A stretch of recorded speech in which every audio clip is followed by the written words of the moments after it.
and thank you all for inviting me. I had the pleasure of speaking to the Connecticut AMC at their fall gathering 4 years ago. Seems a lot, time's flown very quickly since I was last here to speak with you. But the work on discovering and sharing the story of the Old Connecticut Path has gone on since I last met with you. I'm going to share a couple of different segments here with you about the story of the path and how my life fits within this whole journey. What I want to point out, John's going around right now, there are some handouts that are available for you. I only have 150.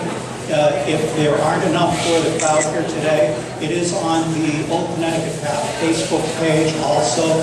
So if you don't get one and you really wanted to check the references, where to get more information, you'd be able to do that. We're blessed here in the quiet corner of Connecticut to have a number of places that are identified in your brochures where you can come back and walk portions of the path. And I'll share some of those with you as our program goes on. Now, my journey on this project to rediscover the Old Connecticut Path, I thought would be easy as a retirement project. I started out in 2010. I thought I'd be done by 2011. It's turning into a life's journey.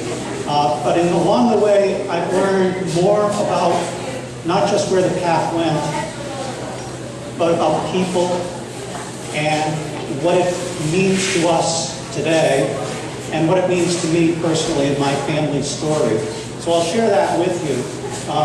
There is a place near here on the Nipmuc Trail where the Old Connecticut Path actually follows one of Connecticut's blue blaze trails, the Nipmuc Trail, where the Natchog and the Nipmuc Trail meet. You're standing right on the Old Connecticut Path. So I invite you in the future, and it's in your guide, to go back and check it yourself. So my journey was really to find the Connecticut Path, and the Connecticut Path runs from the Common in Cambridge on down to Hartford. And we have from Governor Winthrop in his journal entry of May 31, 1636, that Mr. Hooker and most of his congregation left for Connecticut. About 100 people. We think probably the 100 was a lot larger, simply because the 100 in those days, that was to the men. We know there were women and children that were also in service. And 160 cows, so that it gives us an idea that if you're driving 160 cows, it probably tells you about what the pace was driving to Connecticut of about 10 miles a day, because cows set their own pace, and you adapt to it. But today, walking the trail 10 miles in a day on a rough trail is a pretty good day's walk. So their journey really went through a wilderness that they did not have any experience ever in their lives before, and was unknown to them from Boston and from Cambridge on down to the valley in Connecticut at Hartford. Now my journey, I was helped along the way. There have been, since they traveled in 1636, it was a historic route, and so I discovered that if you follow the signs, you get some real clues about where the path was, and the importance it later had to people who were connected with the path.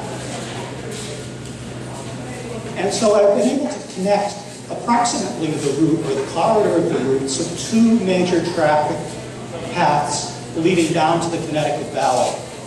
The Old Connecticut Path, bringing on down to Hartford and Windsor and Wethersfield, and the Bay Path, which went from Boston on out to Springfield.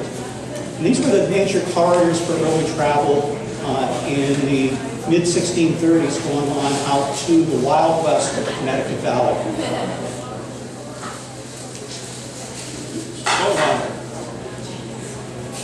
Now, some changes that have occurred more recently. The Old Connecticut Path and the Bay Path traverse our newest national park, the Blackstone Valley Heritage National Park. And the Old Connecticut Path traverses the last Green Valley which is now a historic area and recognized by the National Park System. And we are right here at Camp Woodstock on the Old Connecticut Path. The path itself is a little bit south of here, but as you'll see, we're awfully close. So this is a good place to make connections with the path. So this was truly, in 1636, groups going from Cambridge to Hartford, groups going from Dorchester to Windsor, and groups going down to Wethersfield. This was the beginning of America's westward migration. And as we all know, they didn't stop once they got to the Connecticut Valley. They kept going across the country. And here, in the hills of Woodstock and Thompson and Eastford and Ashford and Willington, across the quiet corner of the northeast area of Connecticut, I have what I consider the treasures of the Old Connecticut Path. These are the places in your brochure where you can come back and walk portions of the path and experience it for yourself. And it's quite remarkable that we have these places here that you can visit and get a sense of what the wilderness was as they may have experienced it in 1636. Now this is roughly the corridor of the Old Connecticut Path. And Blue Star is about where we are. I said it's a little bit south of here, but only by the matter of a few miles. And one of the things that I want to bring to your attention, all of you folks who are coming from afar to Connecticut, in this part of Connecticut, that many of you have traveled Route 84 and the Mass Pike and 290 on your way to try to get to the mountains, or to the Maine coast, or to the real wilderness. Now, I'm going to give you a tip that one of the best ways to get off the highway and get yourself a break is at exit 71 at Ruby Road in Willington. Stop at the truck stop there and take care of all your needs, and follow Center Turnpike. And you can drive Center Turnpike from there to Webster in about an hour. It's a very easy, gentle drive through some of the most beautiful portions of wilderness and farms and land here in the northeast in the quiet corner. And as you can see, it's connected very closely. You can stop and visit some of the places along the path. Now the Center Turnpike was constructed about 1820 and runs from Wellesley on down to Holland, and it very closely aligns with the Old Connecticut Path. And one of the spaces on the Center Turnpike to visit is Boston Hollow, a barely 2-lane dirt road leading down to Bigelow Brook with a 1-lane bridge. And Bigelow Brook is a delight to stop and walk along. And if you have a dog or kids, it's a great place for them to play. So if you want to save yourself a lot of agony sitting in stuck traffic on the Mass Turnpike, get off and take the Center Turnpike to Webster and get back on the highway and save yourself a lot of agony and give yourself a lot of enjoyment. Now our partner that has been very helpful with this project is the Last Green Valley. I've pointed out some places for you to visit along the trail. If you want to find out more about the path and places that you can stay, check out the Last Green Valley for guides. Now, I want to share with you some of the story of my Connecticut path, because I've gone from the Old Connecticut Path to saying, well, it's really mine. And for those of you who've gone on the internet, you know that when I started this, there was nothing on the internet, and now it's all about me. So I can claim it's mine. I don't mind, but I'll share it. And this is one of the places we will go down. Those of you who will come for the walk this morning, we're going to go down to just about where I'm standing. Unfortunately, you're not going to be able to get out there because the water's a little high. But this is the place where the Connecticut Path crossed the Bigelow Brook, which is really the Bigelow River. It should be. And as I said, the Connecticut Path, well, it starts over at Cambridge, or what was Newtowne, on Common. But I want to share with you, I've really come to understand where my Connecticut path began. My Connecticut path began in the hills of Vermont, in Norwich, on Briggs Mountain. And as a very young child, I walked up Newtowne Road with my parents to Briggs Mountain, to the place where my ancestors settled. And we walked along the road and the old trail. And here's the old road today. It's just a fire road. And the farm, since my childhood, has become overgrown as wilderness. The trees have filled in the fields. The cellar hole is now indistinguishable. The place where my grandfather, great-grandfather, and great-grandfather were born is now all but hidden in the woods. But there is a place that has special meaning for us in our family. It's the Newtowne Cemetery of the Newton family. And walking up in there, I want to bring your attention to a connection that's close to your hearts. But there's a red stake right in front of the family cemetery, indicating that our family history and story is now forever part of the Appalachian Trail. In a childhood experience, as we walked the Appalachian Trail to get to our family homestead on the hill. And it's still there, and now, if you walk it, the trail's been rerouted. If you go up into the Appalachian Trail from West Hartford to Norwich, the cemetery is about 200 feet from the trail.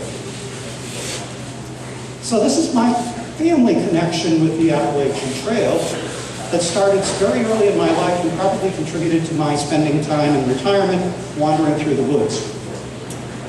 But in that cemetery is my ancestor Rufus Newton, who would be my third great-grandparent. And his story is one that starts in Connecticut.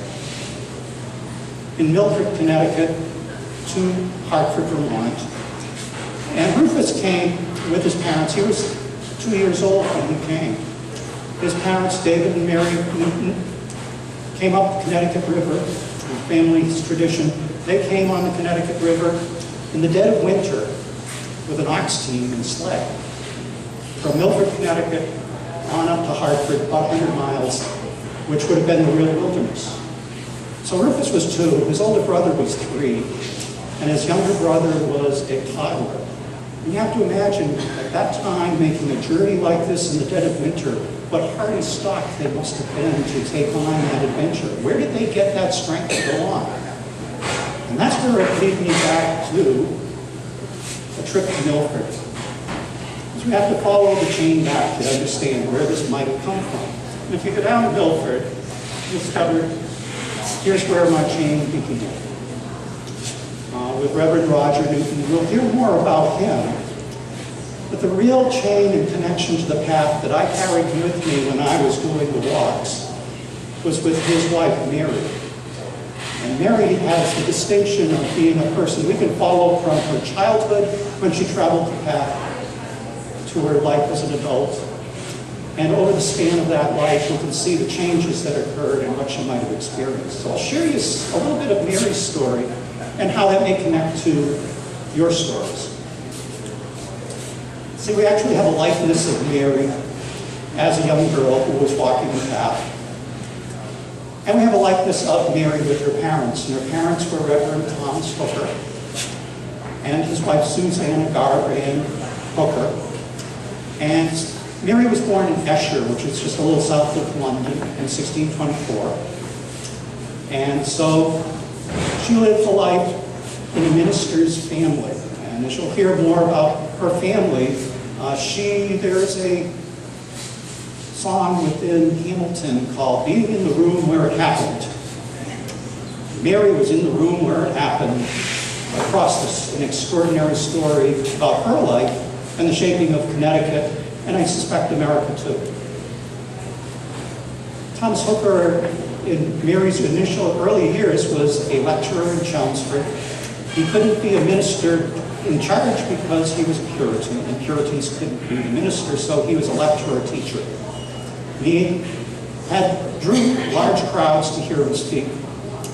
And by reason of that and influencing people, he became a target for suppression by the Church of England and Archbishop Laud.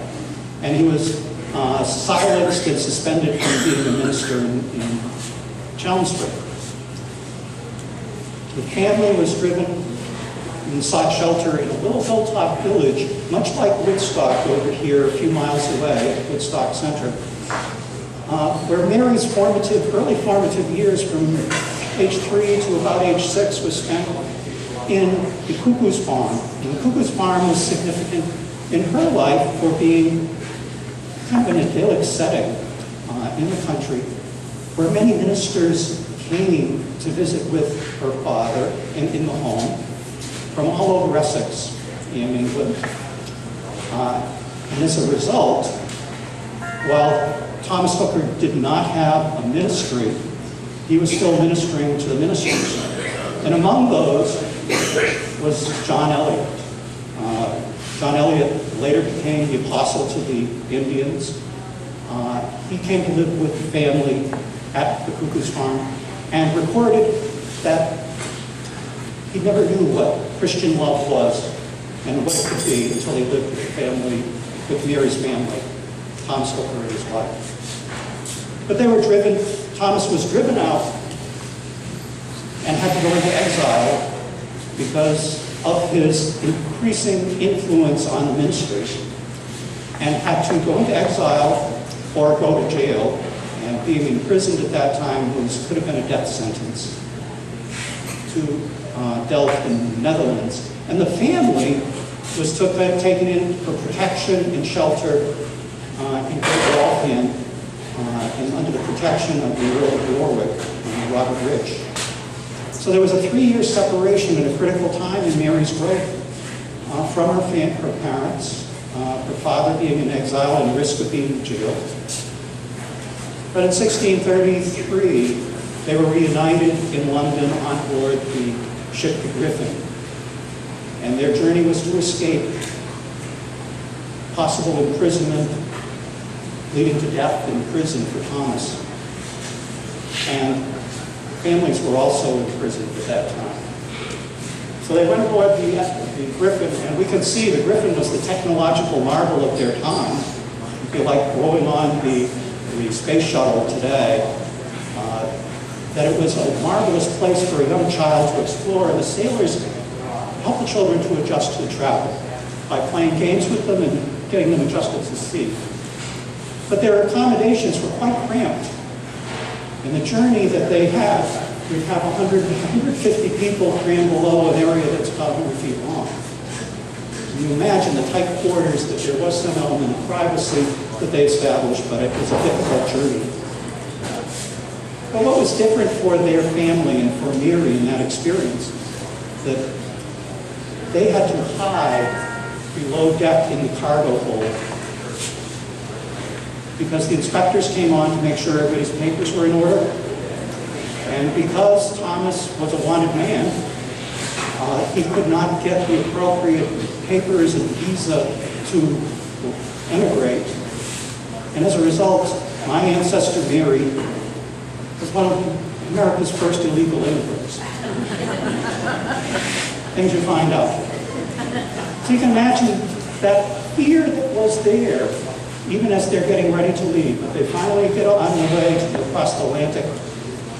And we have a pretty good idea about the course of travel in the North Atlantic of the sailing ships coming in the Great Migration.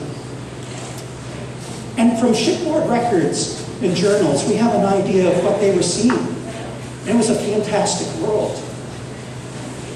The creatures that they'd see, the whales breaching, dolphins swimming along, wild seabirds that they would see. That it was an amazing world for coming from the English countryside. We can imagine them on deck, seeing these things. The other reality that they endured was unbearable cold. That they basically traveled with their woolen garments in multiple layers because there was no heat below deck, and the North Atlantic was a cold sea. And to give you an idea about where they were, 300 plus years later, the Titanic had a little bit different outcome with the iceberg that they ran into, that this was a cold journey. The other fear that they had was just illness and sickness. With such tight quarters, hygiene was poor, diet was poor because there was a limited ability to prepare meals. You think of hygiene, there were lice. And death at sea was something that was most feared. Smallpox and other childhood illnesses. So death of a child at sea shattered the congregations that people gathered together under the deck. And perhaps the greatest terror was experiencing storms at sea. You can imagine.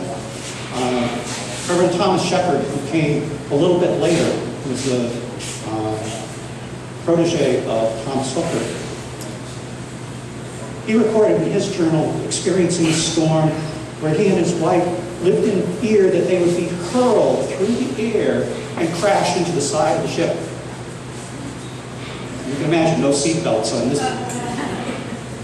So that it was an experience that transformed the congregation. People who came as a group bonded together and had a unique experience through this journey. And they arrived in Boston Harbor, right about where Long Wharf is. And at that time, there were 3 hills in Boston. They're not quite there, although the Appalachian Mountain Club is still on one of those hills. It's a lot lower than it was then. And we can see the world as it has changed from that time.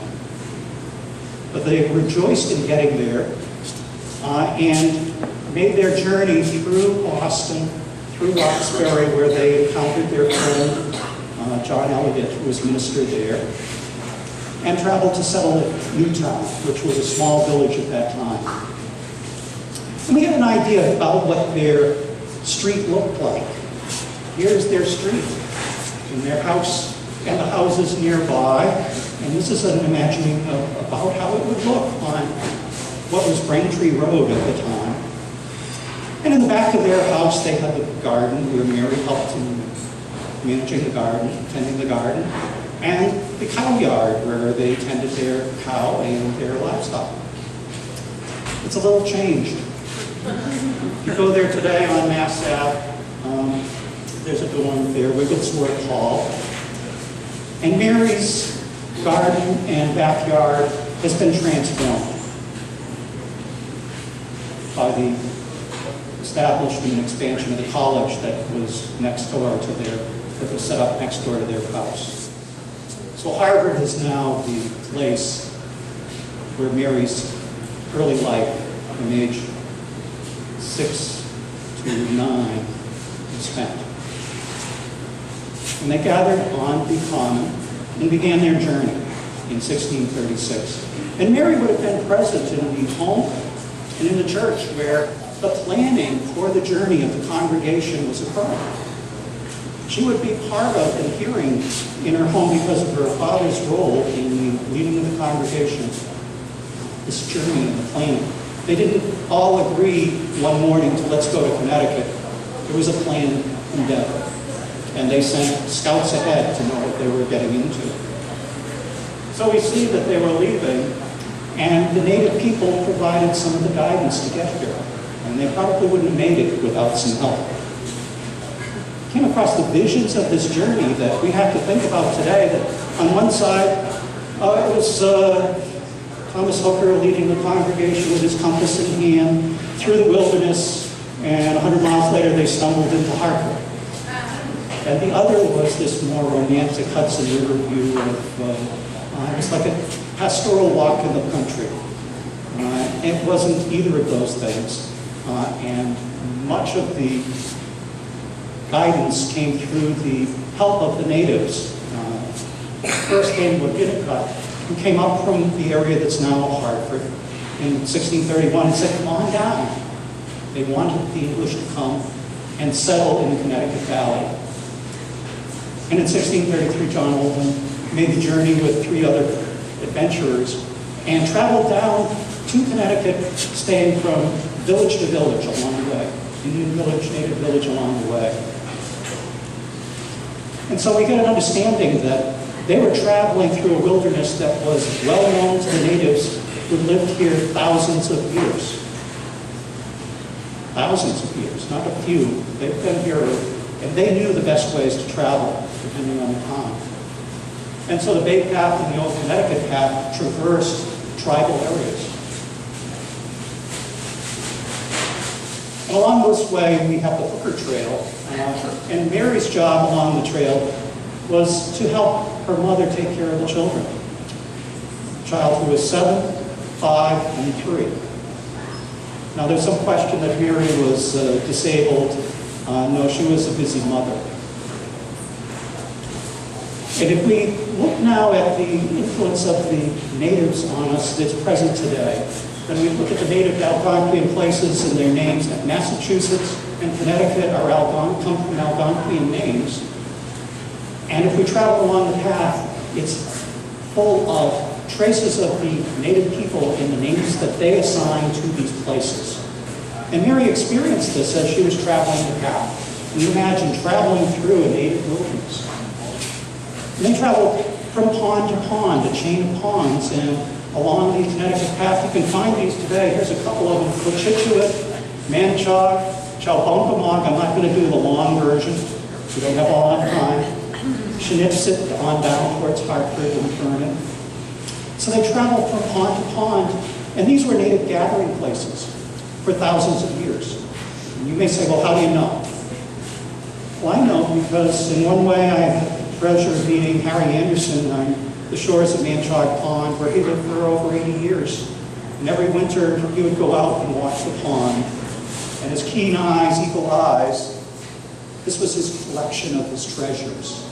And I shared this with an archaeologist down here in Connecticut, and he looked at it and he said, there are things here that would go easily back 2,500 years that are found along the ponds where the people gathered.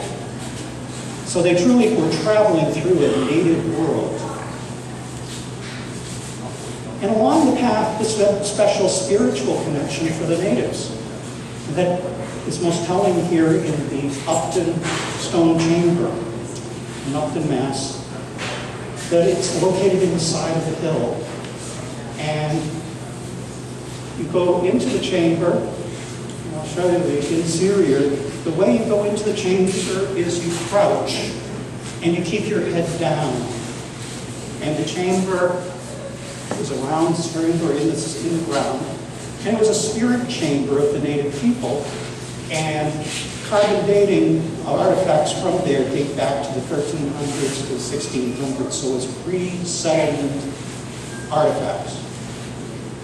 So Mary was traveling through a land that had spiritual connection for the native people, social connection with their gathering places,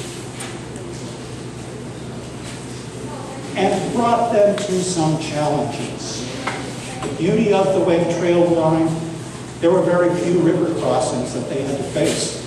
The natives understood the contour of the land, so you could walk from Boston or from Cambridge and get all the way to the Blackstone River without crossing a large river. And then the rivers that were there, here's the Quinnebog, which is about 8 miles down the road from here. This part of Quinnebog is now part of the National Scenic River. And you can see the places where they crossed were where the floodplains widened the water. And the natives knew where to go to get to these points. But you can imagine there are times when crossings would be difficult and sometimes terrifying. And as we go there today, and one of the walks that's in your guide, you can go there today and walk down to the river to the crossing place and walk back up the hill. The other one that you can come and experience is just a little further out to the west here. Go down to the Willimantic River, which was their next big river. There was a floodplain, and there's also a place that you can go to visit without too much work. If you go to the visitor center, the rest area on Route 84 going west, you can walk right down to the river in the trout management area. And you can see the river there. It's quite wide, quite fast, but right below it, it opens up to a floodplain where the crossing would be. Now, along the way, they met the natives and the different tribes and visited and centered. And one of the great places to visit is there. The Wavaquassets lived where modern Woodstock, the center of town now, stands on Plain Hill. And we have some history that gives us an idea of what they might have seen as they traveled through there. That Mary's friend John Eliot later established the praying village with the Wavaquassets, and he came there and preached on a stone that's now known as Elliott Rock, that's right along the Connecticut Path. And accompanying him was the Commissioner of Indian Affairs, Daniel Buchan, and he described what he saw, that the Sagamore's wigwam was like 60 feet long and 20 feet wide, a massive building.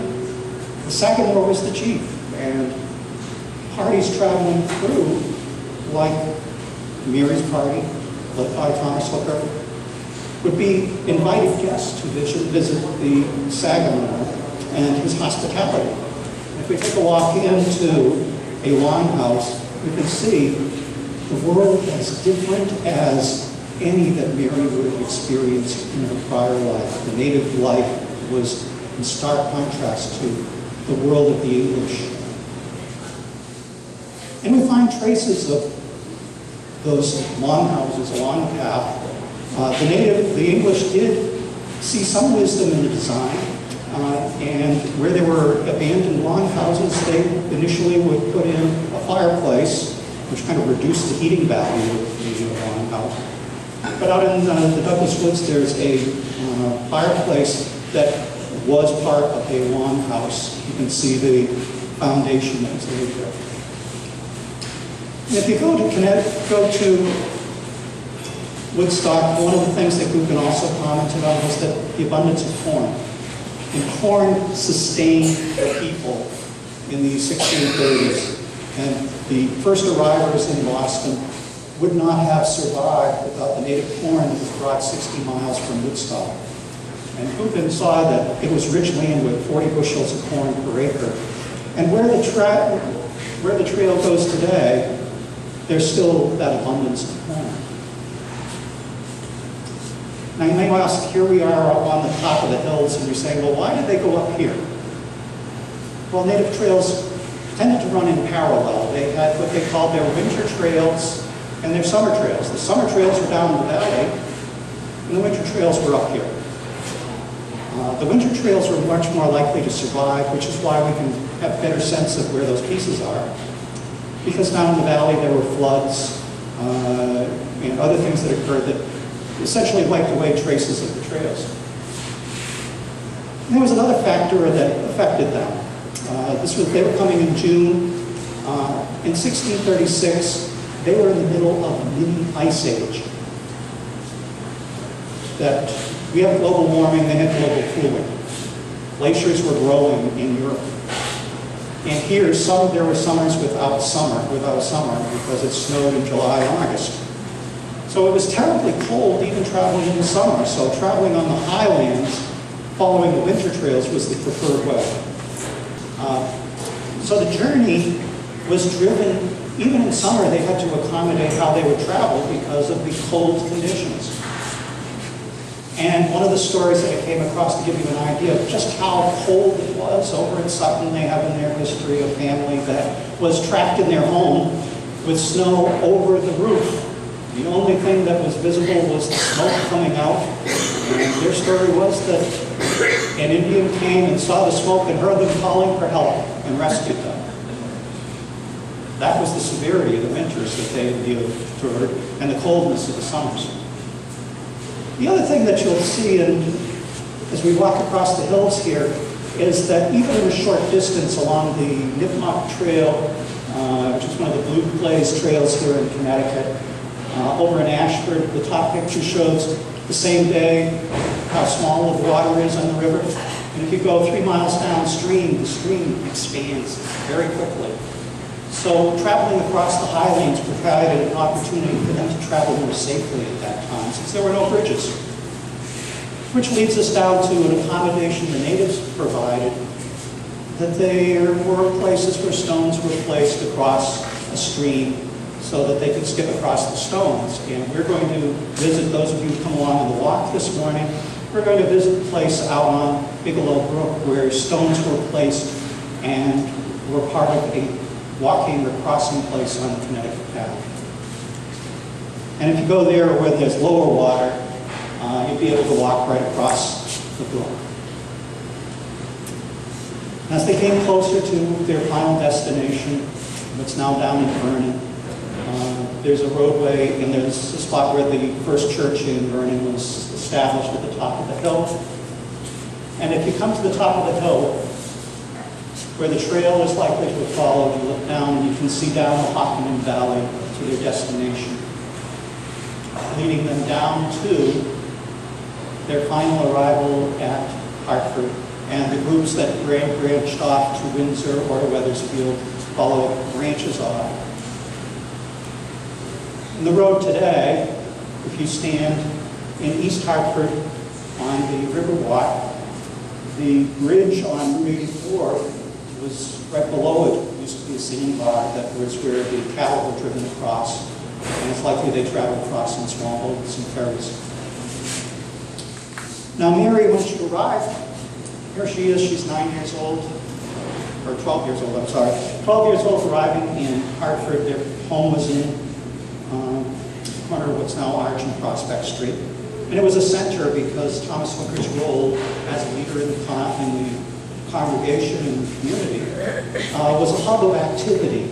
And during that time, they were planning what form of governance to have for this congregation or the towns along the river, because they were so far from Boston and the councils there that they needed to establish their own governance.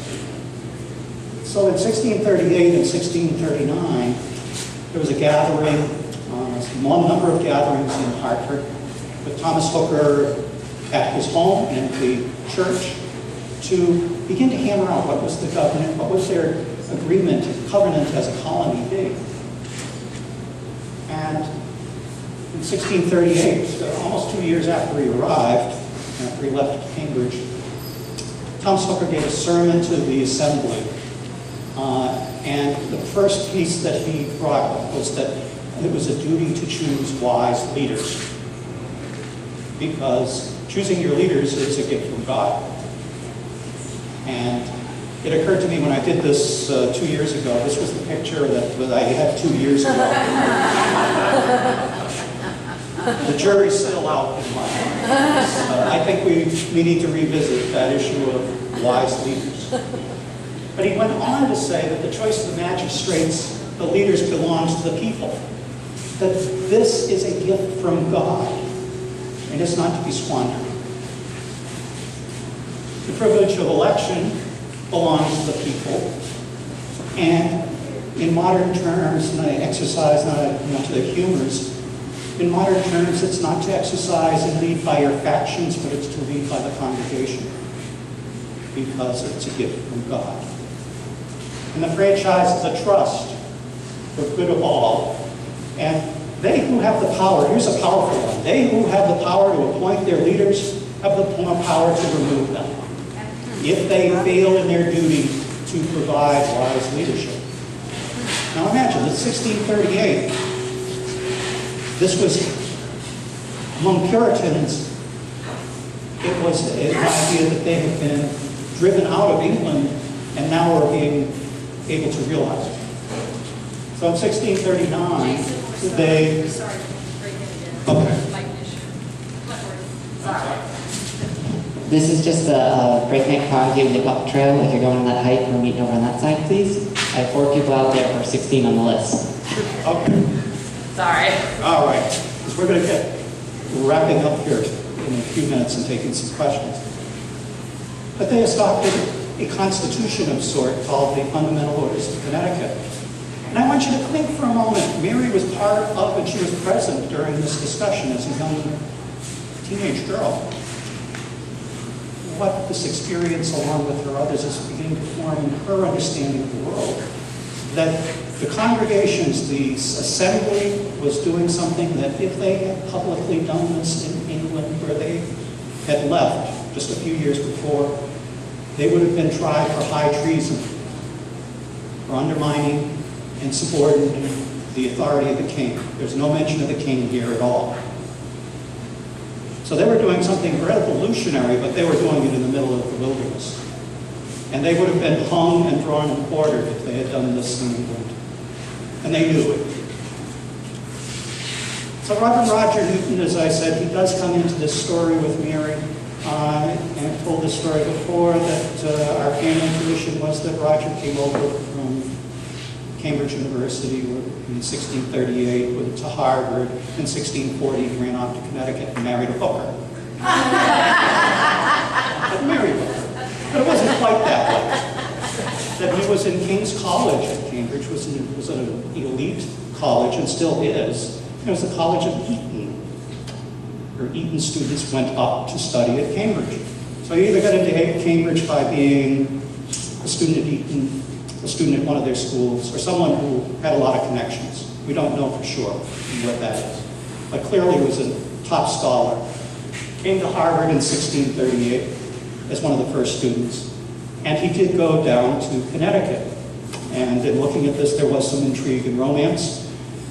He met Thomas Hooker up in Cambridge, but he also met Thomas Shepard, who at that time was Thomas Hooker's son-in-law and Mary's brother-in-law. So Mary's older sister is next door to Harvard, and she's looking out for her younger sister who came in Hartford. And as we say, it all went from there once they got together. So in 1644, they were married. They began their family in the home of Thomas Hooker, and were there when he died in 1647. And then continued their journey as the founders of the congregation in Farmington, which was at that point was the western frontier. One of the things that I came across in our journey here that has a family connection is that there was a treaty signed or an agreement signed with the Tonsas people where Roger was a minister and Mary lived in Farmington. The natives were right on the river then. And Roger signed this agreement. And you can see over on the side there in the red box, those were the signatures or symbols of the Tonsas people agreeing. They were agreeing that the English had sole property rights of the land from the Connecticut River all the way to the Mohawk Valley. It's not on the line. Now, they truly didn't have lawyers, obviously, because the lawyers of the natives, if they had them, would have explained what they were getting. They could not have understood. And it was because there is such a difference in understanding of the land. We saw it at the chamber, this Elphinstone chamber. There was a reverence for the earth. You went into the earth. They talked about Mother Earth. You don't own Mother Earth. The English had a different understanding of property. And that ultimately led to a tragic outcome, which later resulted in King Philip's War, which was destructive for the English and the native people. That conflict and understanding of the real nature of being a part of the land. In 1660, they moved down to Milford, where Roger became the second minister. And their home was right near the church on the river. Two things that were important in their journey together. They raised 8 children over the span of their life. And into their home, they took other ministers for caring. And Abraham Pearson was one of them. Abraham went on to establish, be the first rector of the collegiate school, which after he died, they did move down to New Haven with a contribution from Mr. Yale. The college was renamed. The other thing that they did in their time, which goes back to Mary's first experience with her separation from her father and the family's journey, was they took in and sheltered the regicides, Walton, Bowie. The regicides had signed the orders to kill the king, King Charles I, the king whose rule had driven Mary's father and their family into exile.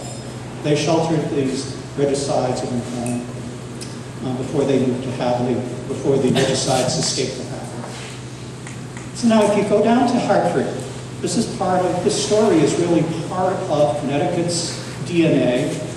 You go down to the Capitol today, and you look up, you can see this story is part of Connecticut's story. And as we walk along it, we're following in the footsteps of the people of Connecticut. And brings me to, I talked about my Connecticut Path, and then we're going to go out and have you experience your Connecticut Path. Here we have a group a couple of years ago, the Connecticut Forest and Park Association. We did a walk on Trails Day on the Connecticut Path. You have the opportunity today, and I hope in the future, to come out and walk pieces of the path and connect, not just with the wilderness and the environment, but connect with the story of people like Mary who came along the path. And we're going to be traveling, I'll put this back up again because I'll give you the address. Bigelow Brook Farm is where we're headed to park. And we're going to do about a mile walk in and then a mile walk back. So it's going to take us probably about, I'd say once we break here, it'll take about 30 minutes. It's a 15-minute drive. We'll plan on about 30 minutes after we leave here to gather at Bigelow Brook Farm and begin our walk. We're going to walk along an old roadway, so it's not going to be a hard walk, but it may be a little bit muddy after the rain that we've had. And some of the things that you'll see, if you do come, or if you come later, because it's on the list of places, is that we go by a very large beaver dam, which you can walk right up to, an old school site, and a homestead, and the place where I have this strong connection to my ancestors stepping on the stones to cross the Bigelow Brook. Sort of like the Mayflower Rock for the Connecticut Path. And I want you to go as you're walking, thinking about this period of time was a migration from Puritans coming down from the Bay in Boston and Rochester, Dorchester, Cambridge, and Roxbury, and they came down to Connecticut. And they came from the Plymouth colony. And they stayed here for a number of generations, and so we have a group of people that our DNA pool gets really mixed. So if you're tracing your family roots, you may find as you're walking this, you have a family member that is connected to this. There's tens of millions of Americans at this point who have a connection. So I want you to think about not just your walking, but it may well be part of the walk of your ancestors or someone you know. And I want you to think also about the future and their Connecticut Path, the future of people to come. These are groups that have come out in the past to walk along portions of the path. But there were groups that came before I even thought of this. If there are any scouts here from Connecticut, there were 2 trips by the Connecticut Boy Scouts who followed the Connecticut Path from Boston down to Hartford. And they camped, one of the places they camped is right down the road here at Camp Nahaco on Crystal Pond. Another group that came along, if you've got Windsor folks here, their 350th anniversary, they celebrated their anniversary by walking from Dorchester to Windsor. And among them was one person who walked that distance barefoot. Now there's something that I want you to think about as we're walking in the woods. They had to walk on roads. Theirs was a road trip to walk. But what I'd like you to consider is the possibility by 2036 of there being a greenway across this portion of Connecticut that links the many woodlands, land trusts, conservation lands, state forests, the scenic roads, that provides a quieter woodland experience for those who come to experience the Connecticut Path. And I bring it to this group deliberately because you have a lot of experience on developing a trail, because you developed a big one. The Appalachian Trail of 2,000 miles, a journey of about 50 miles in connecting, I think is something that's within the power of the talent in the room of the Appalachian Trail members. And our friends at Connecticut Forest and Park Association. So I want you to think about that as maybe taking that on as a future goal, to have something to leave for the next generation for their Connecticut path. And I hope that you'll join in creating that as a gift for those future generations and for the 2036 400th anniversary of Connecticut. So that's my story. And I hope you join in it, and we'll take some questions as we go along and then regroup. Yes? Quick question. You mentioned that Mary's mom was often portrayed as nibbling. I saw in that pic that, in Hartford, they have her on a thing, like covered in blankets. So why is that? You said that's not true. I think that it was, there's a certain amount of drama that Susanna lived a long life. She outlived her husband and went on to marry again. And looking at the timing, her youngest son, Samuel, was born, she was probably pregnant while they were making the journey on the Griffin. So she's gone up, giving up her home in England after being in shelter and exile, gone through an ocean voyage while pregnant, established home in Newtowne in Cambridge, has her newly born child, who by 1636 was a 3-year-old. And can you imagine Susanna hearing, "We're going to pack up and walk to Connecticut now." With a 7-year-old, a 5-year-old, and a 3-year-old. I think this was probably one of the early versions of, the saying, "A happy wife is a happy life." That she was provided with a horse litter.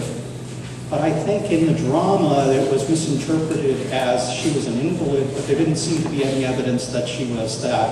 She was a very busy mother, and the prospect of carrying 3 young children on a walk of 100 miles, I think would have caused a lot of distress in the family.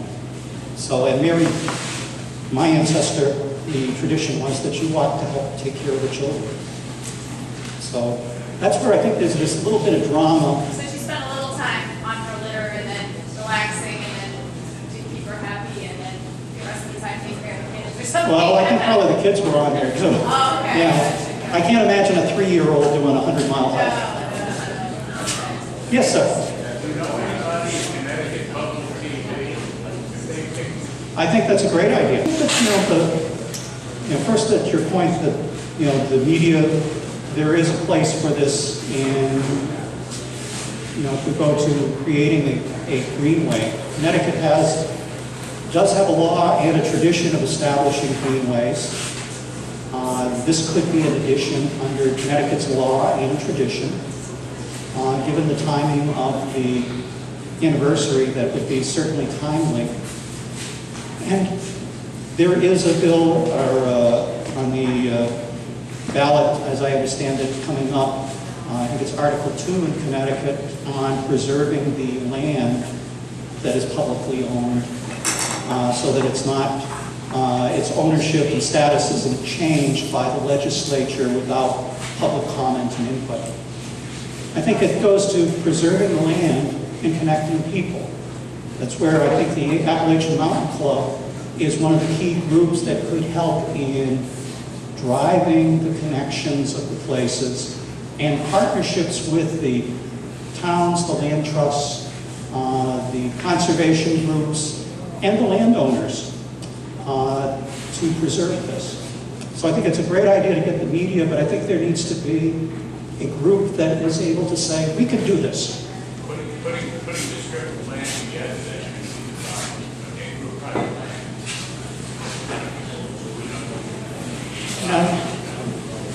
I have to tell you that I've looked at this pretty closely, that right now I could walk this route, almost half of it within public lands or conservation lands, on trails that exist or could be designated within public lands. You add the scenic roads, that extends the possibility. So I think that we're talking about probably a small number of private lands And again, that's groups like the Appalachian Mountain Club, and again, our friends at Connecticut Course and Parks have experience with this. It's, Connecticut Course and Parks Association, they have like 875 miles of trails here in Connecticut. They know about how to manage some of those relations with landowners. Yes? Is that house in Milford still there? What's that? The home in Milford, is it still there? No, the home is not there. The administrative center is there. The city administrative center stands right on the site of Mary and Roger's home, and where their children grew to adulthood. So again, thank you all for inviting me.